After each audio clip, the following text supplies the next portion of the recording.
Welcome to the 5th IHE conference and track 1, the pandemic as a catalyst for introspection and a possible seismic shift in IHE.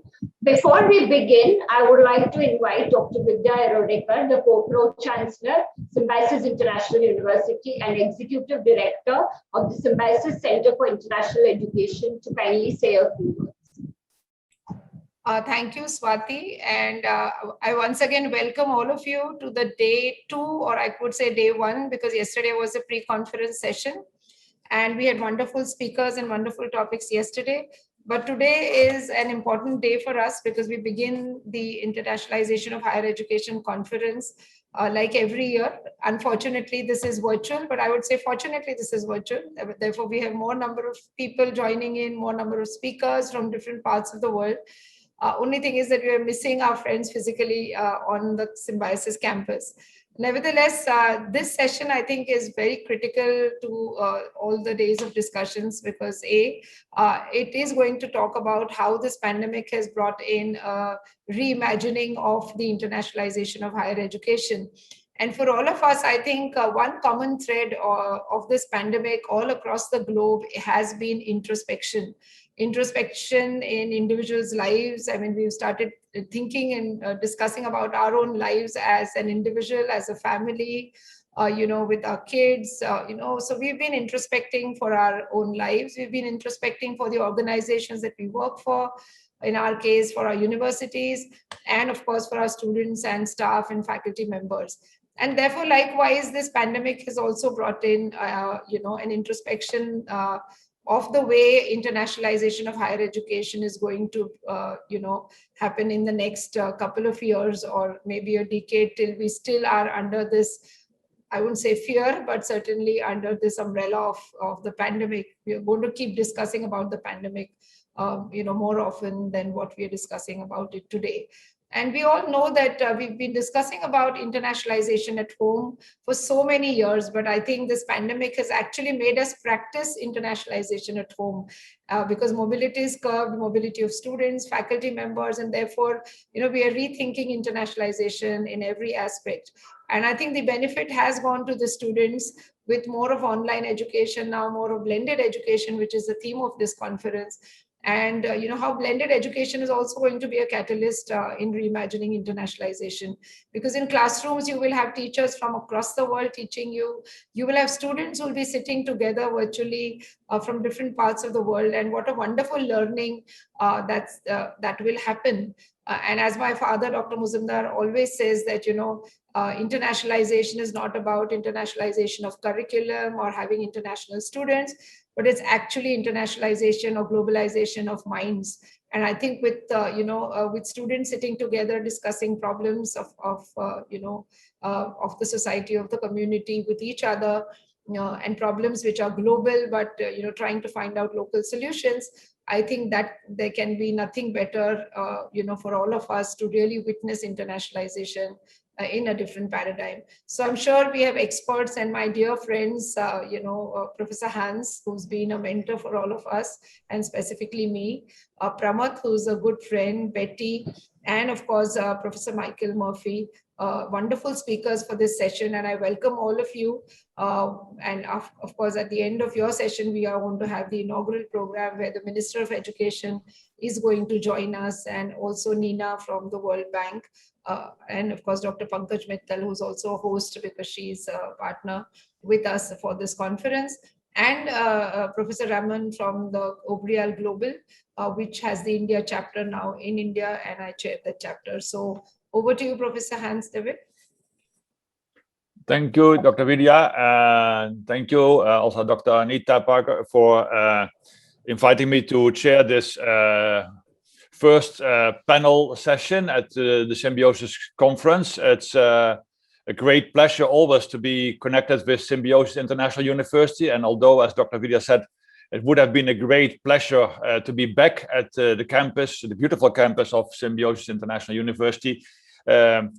Also in this way, we can connect in a very effective way, and we also will be able even to reach a larger audience by our virtual exchange, and we have a lot of already close to 300 participants in this session. So that also is an illustration that we can do a lot of international exchange and cooperation on a virtual way, which is one of the lessons that we can learn, that there is an opportunity to combine the physical opportunities to teaching and learning and communication and interaction with a virtual one in a very effective way. And it is a great pleasure for me to be able to chair this panel with three distinguished panelists, which will be discussing with us the pandemic as a catalyst for introspection and a possible seismic shift into international higher education.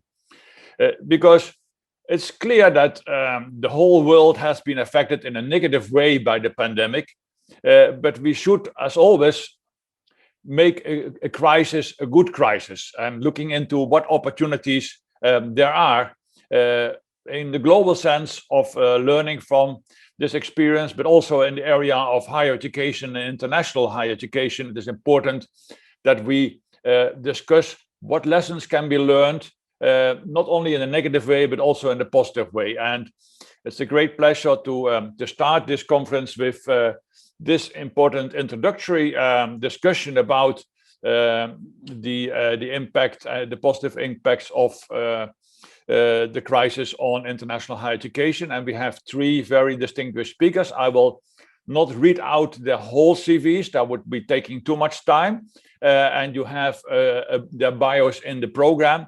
But we have first Professor Dr. Michael Murphy, President of the European University Association, the umbrella organization of universities in Europe, based in Belgium, but he is from Ireland and has been a medical doctor and also a president of the University of Cork in Ireland. Second presenter will be Professor Betty Lisk, who is Emeritus Professor of the School of Education of La Trobe University, and also succeeding me as editor-in-chief of the Journal of Studies in International Education. And she's from Australia, of course, but also spent some time as a visiting professor at the Center for International Higher Education at Boston College, and is a leading author about internationalization of the curriculum and the leading expert on that topic. Last but certainly not least, we have Professor Dr. Pramod Rai Singha, who is the founder and chairman of Harappa Education and founder and trustee of Ashoka University in India, and also has a long trajectory of higher education and online education in India and in the global context. So we are very pleased with having these three presenters. The way we do is we start with Professor Murphy, then Professor Lisk, and then Professor Pramod Rai Singha to have some introductory presentations, and then we will have the possibility for the audience to ask questions in the chat, and I will monitor that. So please feel free to ask the questions, to give comments in the chat if possible. And also it will be possible for the three of them to have an interaction among them if they are wanting to discuss some of the points made by the other presenters. So with that introduction to Mike, let me give the floor to Professor Michael Murphy to start his presentation. Thank you. Thank you very much, Hans. It's a pleasure to be here. And it's an honor to share a platform with yourself and Betty, whose work I have been relying on for years on international education. But I'm here just to share some thoughts from Europe on the subject of COVID and post-COVID. And perhaps as a doctor, begin with the putting COVID in some perspective. Of course, it has created chaos globally. All pandemics of this nature have done so through history. But in 10 years' time, it's very likely we'll just look at COVID as the influenza of the day. 1919, it killed 100 million people. And today we see something that will recede over the next year, or perhaps 3 or 4 in some parts of the world. And we will see it like most pandemics, as an accelerator of changes that were inevitable for other reasons. So in Europe, we've had the same experience as India and everywhere else, transforming overnight to virtual realities with emergency remote teaching, research. And what it did, I think, is that it challenged mindsets and previous assumptions about how universities have to function. I should also add that there has been a positive aspect to it. We must remember that science, university-based, and science-based public policy has reduced the mortality of this pandemic to about 2 or 3% of the experience back in 1919. And that is something that's a major positive for our sector.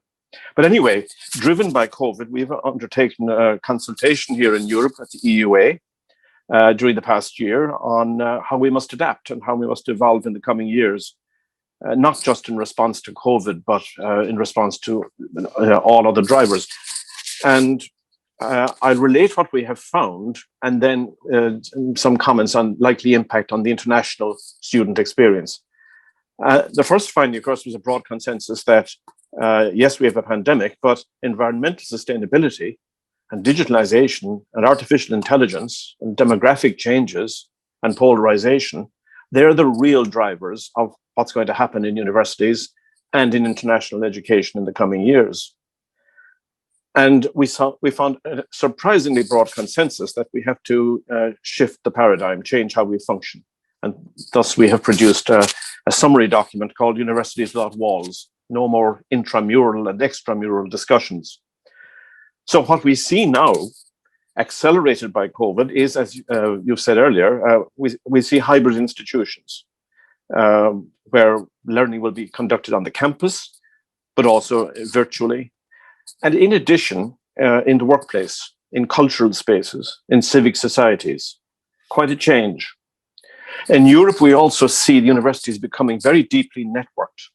We're collaborating much more in teaching and research, joint degrees, and we have an EU Commission-funded initiative piloting this model. Some 240 universities here are already grouped into over 40 networks, even testing the concept of a Europe-wide degree, a European degree. Open walls, of course, refers to the growing interdisciplinarity, the critical need for it, and open to new models of learning, more flexible, more learner-centered, and seeing students as co-creators of knowledge, many of them working in peer groups. We see open walls where the staff and students are more mobile between institutions and countries, virtually as much as in reality, because that's how we have to address intercultural agility.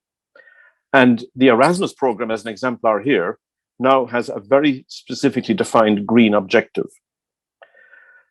The staff mobility, of course, between the university and the workplace and other civic spaces, so that they remain connected to the real world, and outside experts teaching more on campus. Students experiencing workplace learning, experiential learning, because we must robot-proof, as Joseph Aoun has nicely put it in his book. More diverse cohort of learners, far more lifelong learners, older students, more disadvantaged students, mirroring diversity in society. So elitism has had its day. And again, critically, open evidence-based debate, pluralist society.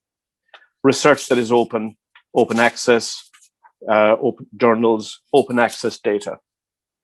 So the implications of this for international education are that there would be far more collaborative online international learning, virtual mobility, much less flying, physical presence not necessary as before. The green agenda will dominate. The SDGs are our cardinal goal. Much more home country-based transnational education signaled earlier. And when you do engage in future with a European university, you're very likely to be registered with one, but experiencing a whole range of institutions in the network. The learning will be more experiential, and your student peers will be far more diverse. and a lot of peer learning. If you want to do research, certainly with Europe in the coming years, there has to be a commitment to open access and open publishing, because that's how we rebuild trust in science, in evidence, and in expertise. So to put it in a nutshell, COVID is a passing phenomenon, as influenza was. Annual booster shots for the elderly and those at risk in the years ahead. But it has been a valuable accelerator to universities engaging in rethinking our future in order to address even more pressing and long-term global challenges. So they're my opening remarks, and I look forward to the conversation in a moment, Hans. Thank you very much for this opening remarks. I think what you summarized at the end is really the essential. COVID is passing a phenomenon, but it has been accelerating something which was much needed, and that was all the issues that you have been addressing, like diversity, greening, interdisciplinarity, digitalization.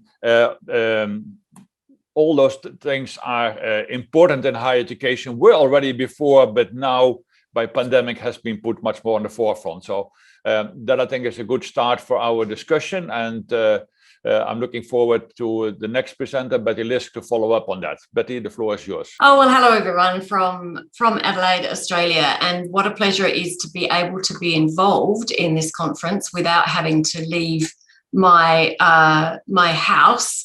However, how much I would enjoy being with you. And this, I think, sums up some of the conflicts that we are all experiencing and will continue to experience for some time. As we think about what the future might be for us, and how the pandemic might act as a catalyst for change, and how we might use it as a catalyst to create the sort of change that we would like to see. So what I'm really going to address in the next 8 or 9 minutes is really what some of those changes might be, why I think some of them are needed, because the two things go together. I think there's no point in talking about the sort of changes that we might like to see, the seismic shift that might happen, unless we think about how we might control that, and therefore what it is that we're trying to change. What do we really want to change? So there's no doubt that this has been one of the most disruptive periods in history for universities all over the world. In Australia, we're certainly seeing some really interesting things happening, and some things that are quite disturbing in some ways and promising in others, but more about that later. I imagine that many of you, like me, over the last year have felt quite nostalgic connection to the past, and yet it's important, I think, that we really think about the future and don't try to recreate, or don't allow ourselves to recreate at the end of the pandemic the old ways of internationalization. I think this disruption to the business as usual has given us all a chance to take a step back, and I think the term introspection is interesting because it suggests that we would be looking inward and we'd be thinking about our motives and our actions and what we've achieved, and how we might think differently about internationalization if we were, for example, to want to create something that was more equitable, more inclusive, and more socially responsible on a global scale. So not just in our own institution, how can we get more students to be mobile, but globally, how can we create a better world? Because the other thing I think the pandemic has shown us is that we all need each other to get to deal with this pandemic. Otherwise, none of us will be rid of it. So we need each other. We're connected in very important ways, and in ways that we often, I think, have been able to overlook, even though we frequently say it's a very interconnected, globalized world. So this, I think, is an important part of the catalyst for change that the pandemic brings, and it strikes our emotions, and it's really forced us to work in different ways, in some of the ways that Professor Murphy has talked about. But I'm interested in thinking about how we might also use it to control a shift in the way that we move forward, to create a new and better form of internationalisation, one that's inclusive and equitable, that engages all students, where mobility is not seen as the gold standard, and not also that we don't just speak about it as not the gold standard anymore, but we actually in our action demonstrate that we're doing very different things in our institutions. One in which it's not only the most powerful whose knowledge counts in the curriculum, an internationalisation which doesn't ensure that the rich in the richest parts of the world get richer, while the majority in all parts of the world fall further behind. One that's not driven by self-interest and nationalism or even regionalism, but by internationalism and interculturalism on a global scale, in the interests of societies across the world, so as one society. One which doesn't treat some regions of the world as amenable to exploitation or exclusion for the benefit of a powerful elite of people and nations. One with a much greater focus on interdisciplinarity. One where students are partners rather than recipients of internationalisation. And one where students, faculty and staff can learn and work online together, and we can truly share the knowledge that we need to resolve some of these really critical problems that the world faces and will continue to face.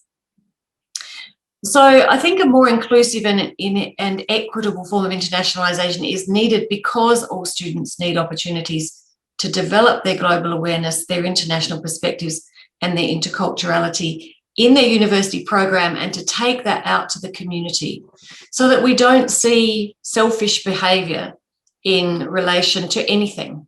And one thing that the pandemic has highlighted, I think, often is the discussion around rights versus responsibilities. Those are important discussions, and they're important to have those, in a sense, on a global scale rather than just at a local scale. So for decades, the internationalisation of higher education has been regarded as synonymous with global mobility, and mobility has been reified and quantified. And this has led to a very unhelpful distinction between learning at home and learning abroad, in which international and intercultural learning at home has been relegated to inferior status. So I think we need to get over that, and we need to be thinking about an internationalisation strategy that is focused on mobility as being elitist, and calling it out for that, as being focused only or mainly on mobility. Not that we wouldn't continue to do mobility, but just as we would like to go to conferences, we don't have to go to all of them. So maybe we would also be leading in the way that we conduct our own business and do our own learning, in that we won't be flying as often. There's lots of data to show that mobility has been inequitable, that the majority of outbound students have high cultural, social and economic capital already, and that they're often white, female and economically advantaged. So they travel to the same sorts of places, that this is not, that there are some inequitable consequences from that sort of approach. So some serious introspection on the place of mobility and internationalisation needs to happen, I think, at all levels in institutions, because in discussions I've had online in other webinars, there's been a resistance on the part of senior leaders in institutions to see that this needs to change. I wonder if that has changed in the last 6 months. It's been 6 months since my last discussion on that topic. It would be interesting to hear perspectives from others on that.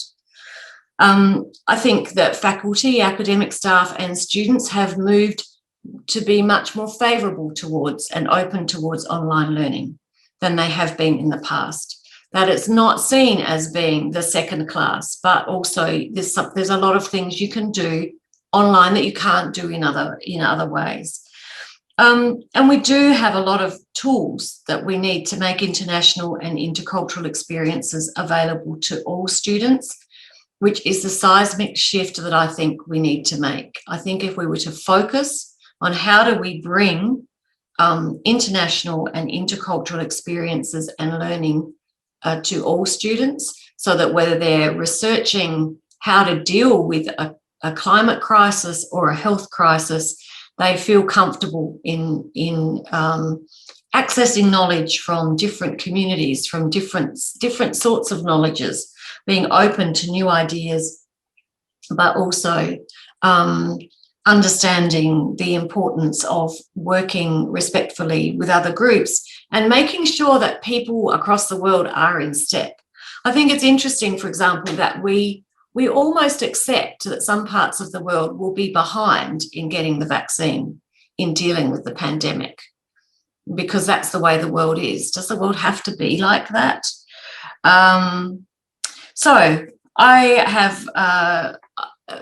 So there is lots that we can do through collaborative online learning, through virtual exchange, through virtual internships, through border crossing pedagogies at home, in classrooms.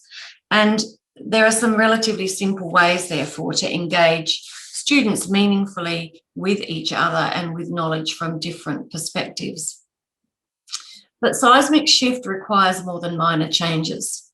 And I think it requires inclusive and critical international and internal conversations about curriculum, internalized things that we're challenging the way that we think about things, as well as challenging the way that we do things. We have to address and confront some of those pernicious and inequitable consequences of our thinking about and approaches to internationalization in the past. I think we have to think differently about it. And I don't believe there's a more important time in my history of the world, in my time in the world, for us to engage in that introspection, but also to take action to ensure that in future higher education is focused not just on national interest, but also on the global common good. And finally, I want to finish by saying that it's certainly not the time to look back nostalgically. And in the words of Professor Kalyani Unkale, now is the time for a completely new point of departure and framework of orientation. I couldn't think of a better way to finish this presentation than with those words. So thank you to her for those. Thank you very much, Madelisk, for this summary presentation. Very much, I think, in line with what Michael Murphy has said in his first presentation, emphasizing even more the need for an introspection to look at the different way we have to look at international higher education and internationalization of higher education, not considering mobility as the gold standard, because it has been proven to be elitist and forcing inequity in higher education, but looking at the way how we can address international and intercultural for all students and learning, and also to service to the community and to society as a way forward. And of course, stressing the importance that has to be done by all the actors, including also moving away from saying it in words, but moving to action also from leadership in higher education. I think in that sense is optimistic and positive that, for instance, the European University Association, but also similar organizations like the American Council on Education, are taking a more proactive approach to stimulating the importance of moving away from mobility as the gold standard. Again, as you said, not in the sense that mobility by itself is bad, but only focusing that international is mobility is the wrong way of approach. And that, again, virtual might be an important way how we can reach that. And that brings me to our next presenter, Professor Pramad Rai Singha, and looking forward to his comments on this important issue. The floor is yours. Thank you very much, Hans, and thank you very much, Vidya and Anita and Rajni and others for inviting me to speak today. Congratulations on what sounds like an amazingly organized conference and a great galaxy of speakers. Very privileged to be part of this. What I thought I would do is give you my perspectives through 3 examples. And obviously, I agree very much with everything that Michael and Betty have said so far, and as well as Hans's opening remarks. And I don't want to repeat what they said, but I thought I'd take the approach of illustrating some of the seismic shifts that I've had to personally witness and be part of in this roughly past 1 year. Let me take an example of something that happened at Ashoka University, which is actually roughly 7 years old as an undergraduate, largely an undergraduate institution in the liberal arts in India.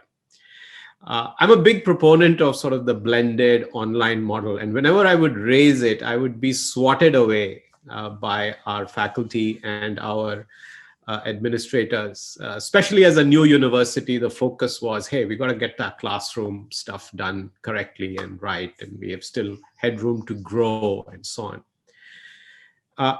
During the summer, we launched something called Ashoka X. This is a cliched way of naming online initiatives by existing universities, but we took it anyway.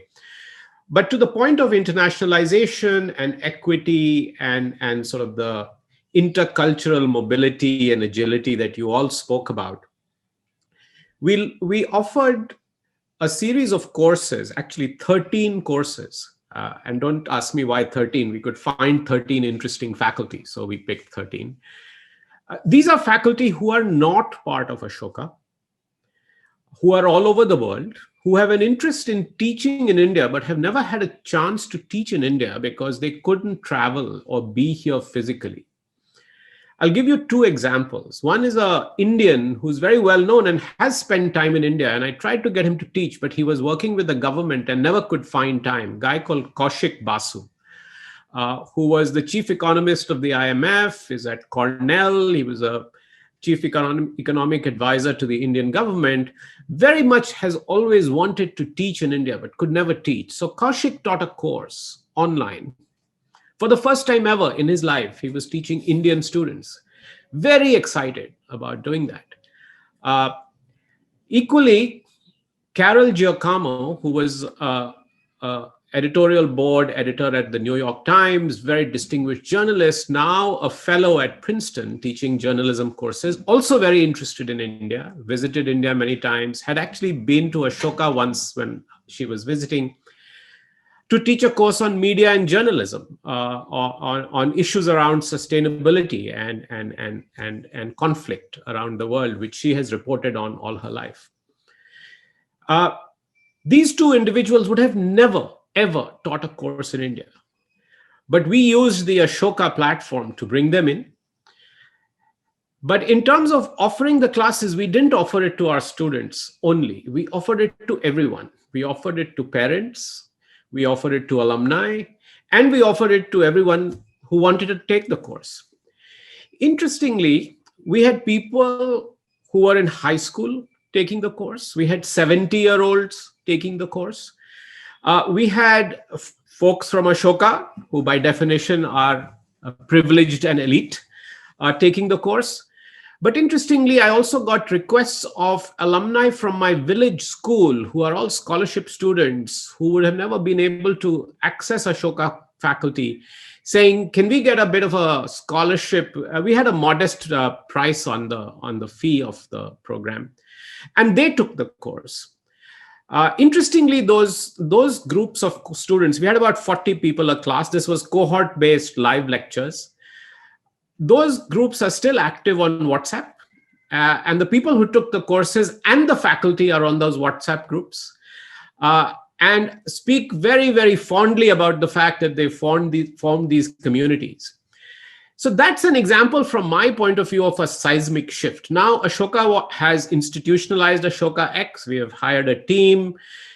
We are doing these courses, on 1 or 2 a month on an ongoing basis rather than a one-shot. We are designing a stack of these liberal arts courses which are recorded. By the way, in all of the recorded online material around the world, there is very little material from India, especially on liberal arts. So that's a huge opportunity for us. And we see a lot of students from outside India taking these courses, which is also what happened, and I forgot to mention. So that's just one very interesting shift I've seen personally, which happens with existing institutions. The second big shift, you see in India, a big challenge is access. And if you look at the numbers we have to teach in higher education, and there are all kinds of estimates flying around. But if you just take the official government target, which calls for doubling our capacity in the next 15 years, the truth is it's not going to happen with more classrooms and more teachers. Because who's going to build all those classrooms, and where's the money? And how are we going to find the teachers in any case, even if we had the money? So in India, more than anywhere else in the world, for many an Indian student, and mostly people who are not elite and who are far removed from the privileged and even the middle class, but who are really the last student, the only access they will have is to an online course or an online degree. They will not be able to enter even a tier 3 or tier 4 institution, because we will not have the capacity. So it's extremely important that we actually come up with an online university equivalent, or many online university equivalents. Some will be done by existing institutions like Symbiosis and others and Ashoka's, but there will be many others. So what we did was we partnered, I'm working with the government on an initiative called Sam Shiksha. Now, the interesting thing is that we've been able to take free courses available around the world. I had a team of young people curate these courses. So you said, okay, if you're an economics major and if you have to study microeconomics, which is the best microeconomics course that you can find, which is available for free for a student who's interested in doing microeconomics, or thermodynamics if you're doing engineering?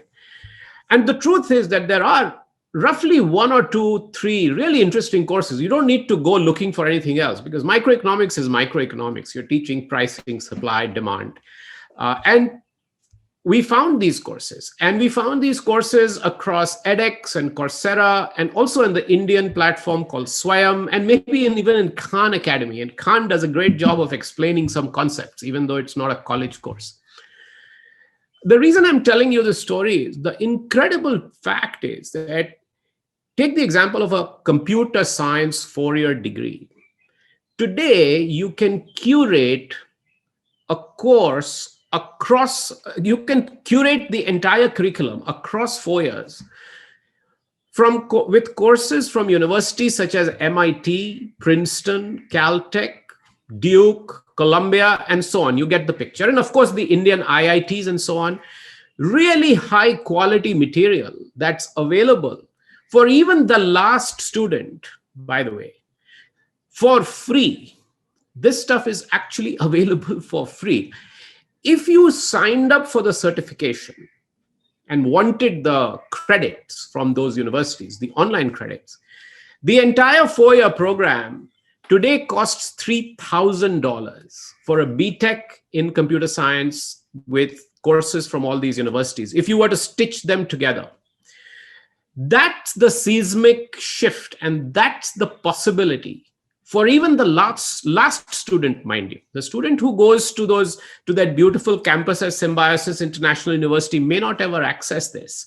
But for the student who can't, or who Symbiosis cannot take because you just don't have that one more seat in your university or in your classroom, that's the option available of actually accessing the very best. Now, there are issues around completion and so on, which we can talk about, and that's a whole different issue. But the possibility exists, and that's the next big seismic shift. And this is happening as we speak.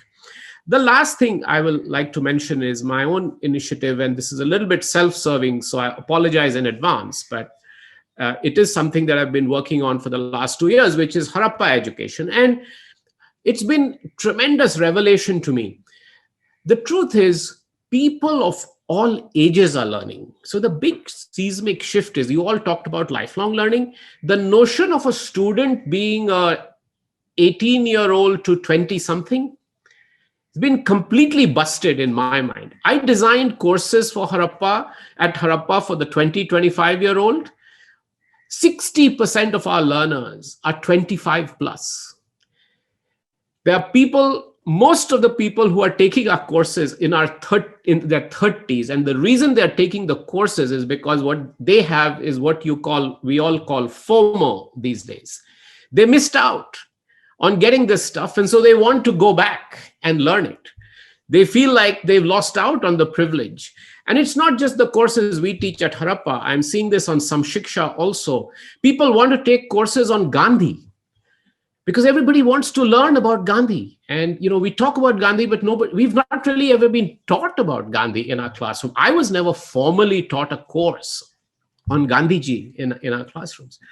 So the whole notion that students are just there for the 4 years or the 6 years or the 8 years, in my own mind has gotten completely busted. And so the question is, of course, people are talking about 100-year life and 60-year curriculum and jobs of the future and so on. But in that context, the big seismic shift that is happening, and which is very exciting for all of us who run institutions, is that our students are really not just the 18-year-olds or the 20-year-olds, but they are students for life. And so what could you offer them? And that's the exciting part that I see.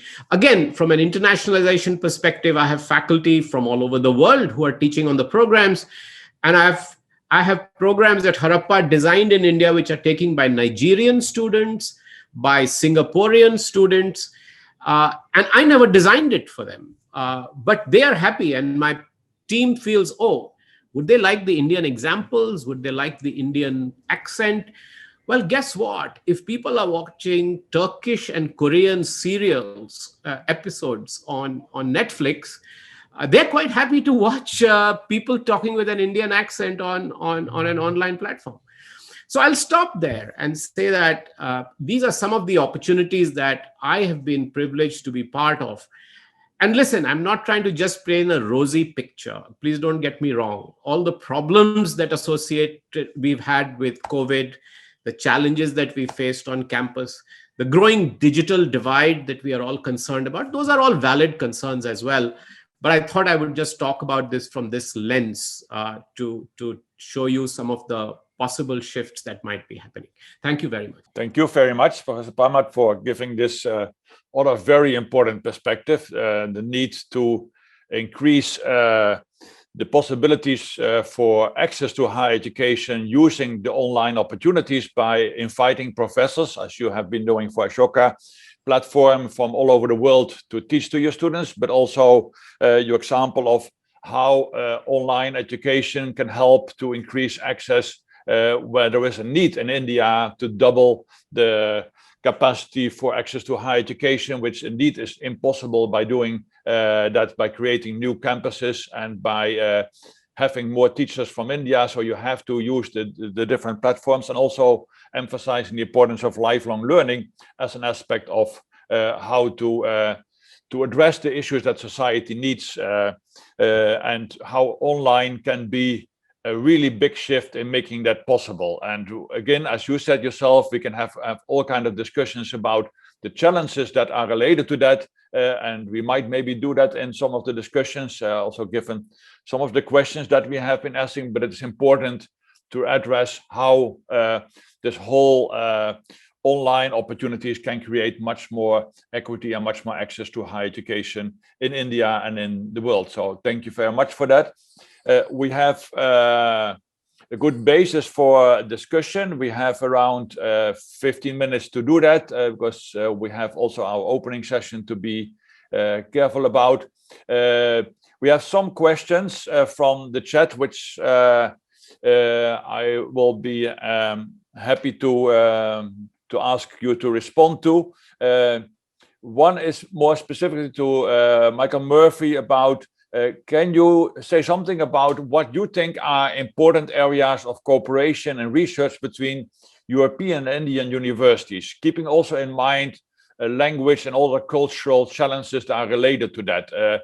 What would you think that in the current situation would be important for cooperation and research between India and Europe? Well, I guess I mentioned earlier that the driving force behind policy in Europe is increasingly the attainment of the Sustainable Development Goals, the Green Agenda, coping with digitalization. And all those challenges are global. If COVID did anything, it reminded us that viruses respect no international borders, and none of the challenges respect international borders. So my response to that would be that the opportunities for collaboration are in those areas, the sciences, the disciplines that contribute specifically to attaining the SDGs. Clean energy, clean water, bridging digital gaps, and so on and so forth. The spectrum is very wide. Okay, thank you. And I guess it's important also in that to keep a kind of collaboration which is based much more on equity and inclusion, and taking in mind the different cultural backgrounds that are there. Because one of the points, I think it's also in one of the future sessions of the conference, there is in partnership still a lot of challenges about equity and inclusion as well, and power relationships. So reciprocity, that's a key issue for us, that we should be open to collaborating with everybody, and at the same time, in showing respect, anticipate reciprocity. Okay, thank you. A question which I think is to all three of you, and which came out of this chat, is you all talk about the positive aspects of battling elitism and increasing more inclusion and diversity and equity into higher education. And that's all, of course, all noble standpoints and views. But the reality, as some of the people in the chat said, is that there is still the digital divide, for instance, that people have access to digital platforms and others don't have that. That there are other challenges how you can create more access and equity into higher education and in international collaboration. How is what Michael said, is elitism has its days. Is that really the reality, or are we seeing increasing disequality in the world as a result of the pandemic, and but also as a result of geopolitical tensions and economic crises that are happening? So is this maybe a too optimistic approach, and are the challenges that we face not harder and to overcome, and the disequality increasing? So who wants to go first from the three of you to respond to that? So Betty first, and then Michael, and then yeah. So I think there is a real danger that we will see increased inequality, that we'll see in the next 2 years, if the pandemic continues for that long, and the signs seem to be that that's on the cards, then as new variants come forward, as vaccine nationalism rears its head and gets stronger, then we will see countries that are already behind get further behind. You will see no resources available to bring online learning to more students. And that is why I think it's really important that in our institutions that are leading thinking in relation to recovering from the pandemic, but also in relation to educating the next generation, that there's an understanding that we are so connected. If the pandemic hasn't taught us that, it's taught us nothing. If we think that it's going to be a better world for anyone, if we leave people further behind and don't do something now to make sure that everyone has fair access to healthcare, to information about the pandemic in their own language, in ways that they can understand it, that they have access to culturally sensitive healthcare, then we're not doing our job, and the world will not be better in 20 years or 100 years. So I think there's a very real danger that the inequity will become greater. It worries me a lot. I think Betty is right in emphasizing that risk of greater inequality is high. But I tend to be a bit more optimistic for two reasons. Domestically, within a wide range of countries in the richer world, we have seen political instability and societal dysfunctionality previously unimaginable 10 years ago, that we can now comfortably lay at the door of our elitist policies. And universities, it must be said, have played no small part in the way we have behaved in creating these inequalities. If Hans were sitting in Boston, I would say, read the New York Times analysis of the role of the elite American institutions in promoting growing inequality, intergenerationally accelerating over the last 50 years. But there is a recognition of it. And within a lot of countries, there is now broad acceptance at the political level that dysfunctionality will only be challenged through equality approaches in policy. Now, extending that from within borders to across borders is not easy, but I can certainly say from my neck of the woods in Ireland and Europe at the moment, we have learned from COVID that we're in this battle together, and the SDGs are holistic and they address equality and inequality. And I am an optimist that the political societal mood is swinging. I will say that the way I see it, higher education has always been elitist by definition.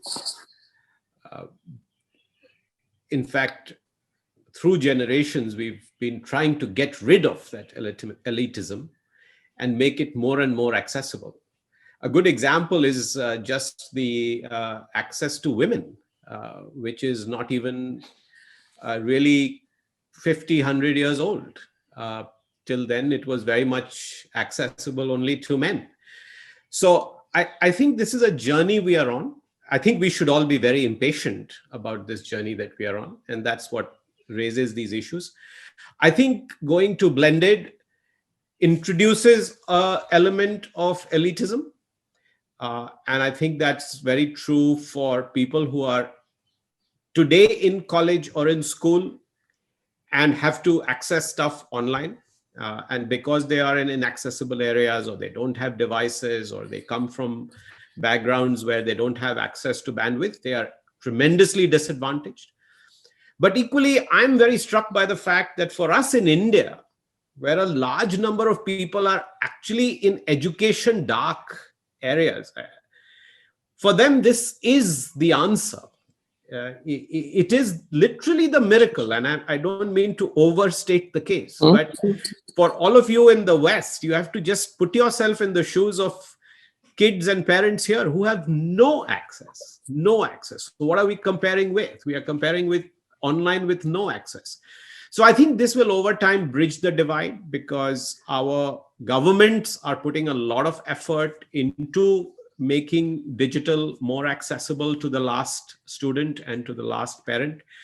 So I think my response is a bit of a mix. It's not a cop-out, but I think this fight to bridge the divide between the elite and the people who deserve it, and the divide will be always there. And I think we are making good progress, I think.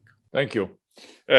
Another question that came up is, also different views from you, I welcome, but it was directed first to Betty Liske, is how can you include intercultural competency development into virtual learning? So because I mean, if you only get the professor from, let's say, MIT talking to students in India, is that enough to bring that intercultural competence? So how do you, what is needed to make it much more intercultural, internationally and globally important?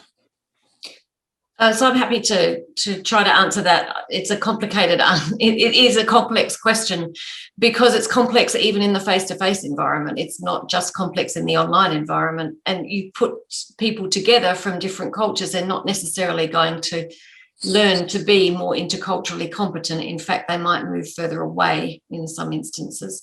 So the key to this in a teaching and learning sense, in a curriculum and course design sense, is to make the intercultural learning meaningful. So the discussion has to be about a meaningful topic. And if we take, for example, the Sustainable Development Goals, and were to get a group of students together in an interdisciplinary classroom to discuss different disciplinary perspectives on dealing with a particular goal, but also what the issues culturally might be in achieving that goal or in tackling that goal, and make that an assessment task and make it accessible and give students feedback on the way that they provide different perspectives. So the first part of that story would be for them to go out and gather those different perspectives and seek to analyze them in some way and come to an understanding of the fact that there are very different problems faced in different parts of the world in relation to meeting some of these goals. And that requires, if you go back into it, faculty members, academic staff members, to be working across cultures with colleagues in other parts of the world. And then you come back to, well, there's collaborative online international learning programs writ large. That's what we want them to be doing. So just by engaging academic staff members in those sorts of collaborations, you start to develop their intercultural understanding and knowledge and perspectives. They start to see things differently. We're all learners. We don't stop learning just because we become academic staff members, and we don't stop learning about teaching and about learning ever. So this is part of the story is actually getting people to interact in a meaningful way, and to have discussions about culture. It's not something that they shouldn't talk about. It's something they should talk about.